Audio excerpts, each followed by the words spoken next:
Chaque année, une soixantaine de volcans explosent quelque part sur Terre, détruisant parfois des habitations et des infrastructures, voire des villes entières.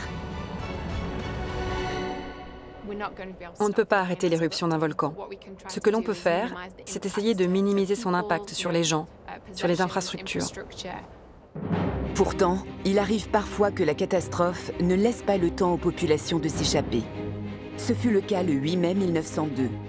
En Martinique, le volcan La Montagne Pelée a anéanti la ville de Saint-Pierre, située à ses pieds. Pour l'éruption de la Montagne Pelée, ce qui est marquant, c'est que c'est instantané. C'est 28 000 habitants rayés de la carte. Voilà, il n'existe plus. En quelques secondes, c'est fini. Aujourd'hui, les scientifiques en sont convaincus. Ce scénario catastrophe n'a jamais été aussi près de se reproduire.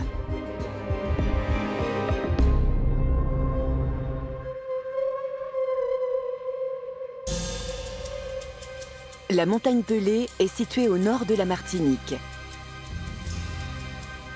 7 communes sont installées au plus près du volcan. Ils sont près de 30 000 habitants à vivre sous cette menace presque invisible. C'est un volcan qui est souvent couvert de nuages.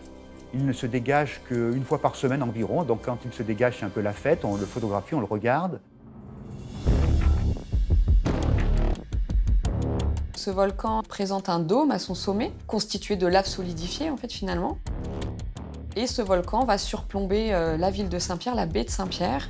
Et donc on trouve quand même plusieurs petites communes tout autour de ce volcan et avec des habitations sur ses flancs.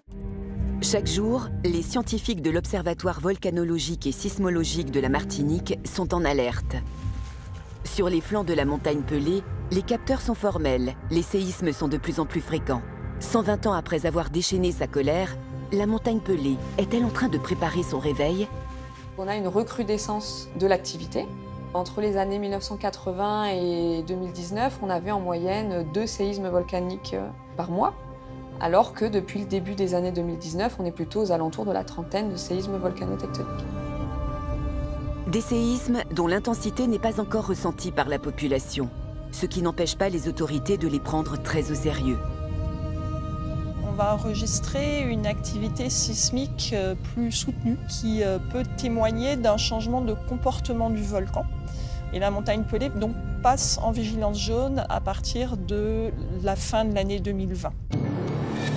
L'alerte vigilance jaune signifie clairement qu'une éruption est probable. Reste à savoir quand elle aura lieu. C'est un volcan qui a fait de nombreuses éruptions explosives depuis des siècles, voire des millénaires, qui est donc le volcan le plus dangereux de France. À Saint-Pierre, personne n'a oublié l'éruption du 8 mai 1902. L'une des plus grandes tragédies du XXe siècle, rappelée tous les jours par les stigmates qu'elle a laissés derrière elle.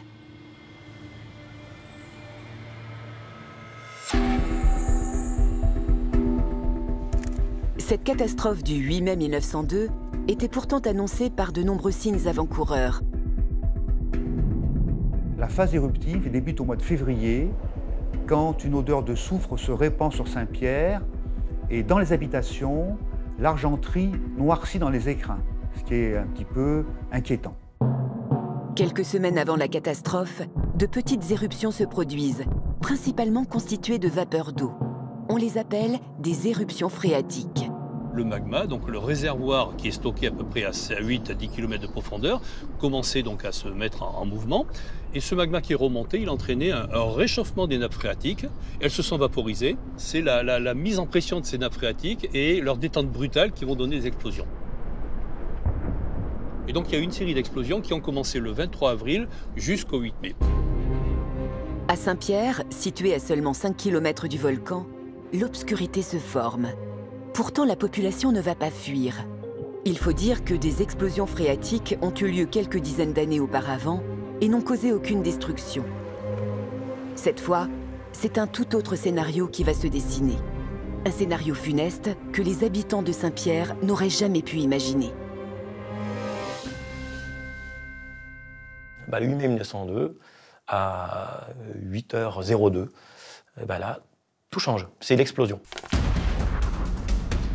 En fait, vous avez eu une accumulation de magma au sommet du volcan et tout d'un coup, il y a eu une explosion qui est une explosion latérale. Depuis l'intérieur du volcan, le magma, au lieu de s'échapper par un conduit vertical, s'engouffre dans une brèche latérale. Et c'est par cette fissure située au sud-ouest du cratère que sortent les gaz qui vont provoquer l'explosion. L'explosion latérale est plus dangereuse qu'une éruption verticale, comme une éruption plinienne, parce que toute l'énergie est libérée dans une seule direction.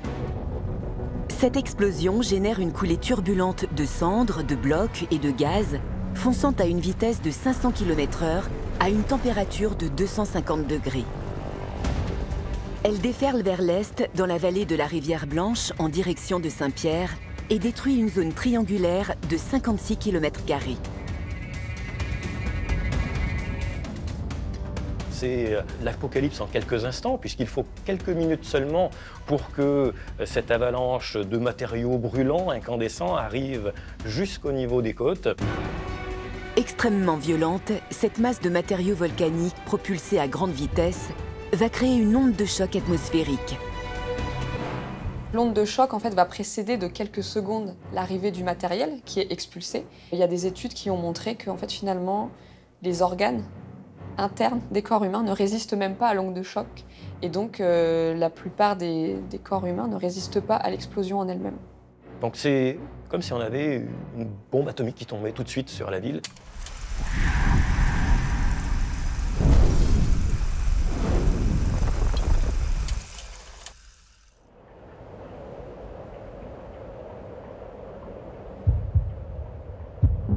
Une véritable vision d'horreur. La ville est jonchée de cadavres. Même les verres et les bouteilles ont fondu sous l'impact de la chaleur.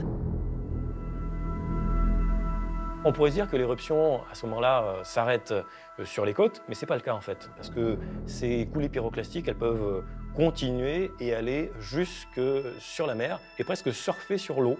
Et c'est ce qu'elles vont faire sur quelques centaines de mètres, ce qui fait que les quelques navires qui mouillaient dans la rade de Saint-Pierre, eux aussi vont aller par le fond en quelques instants.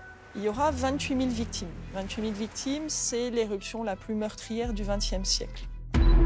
En moins de 2 minutes, cette explosion a littéralement rasé Saint-Pierre, emportant avec elle plus d'un dixième des 200 000 habitants que compte la Martinique à l'époque. Seuls 2 survivants ont échappé à la catastrophe. Un prisonnier, protégé par les murs épais de ce cachot, et un cordonnier qui se trouvait au fond de sa cave au moment de l'éruption. Après le 8 mai 1902, plusieurs autres nuées ardentes sont émises par la montagne Pelée, de moins en moins importantes. On peut donc penser que l'éruption est en train de se calmer, mais ce n'est pas du tout le cas, puisque le 30 août, une nuée ardente peut-être 2 fois plus importante est émise.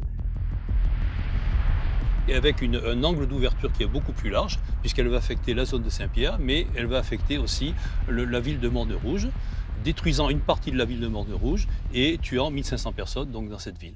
Cette tragédie a été l'une des plus meurtrières de l'histoire moderne.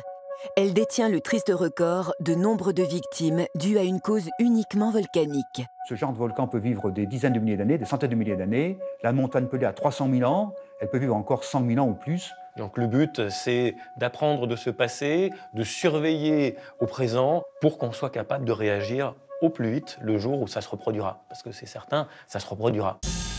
Récemment, les volcanologues de l'Observatoire de la montagne Pelée ont fait une découverte majeure qui pourrait bien changer la donne. On a montré à la montagne Pelée qu'on avait une systématique dans les temps entre la réactivation du réservoir magmatique en profondeur, c'est-à-dire à 8-10 km de profondeur, et l'éruption. Et on a montré que ce temps était de l'ordre de 1 an et demi à 2 ans, et ça, on a cette systématique sur la plupart des éruptions au cours des 5000 dernières années.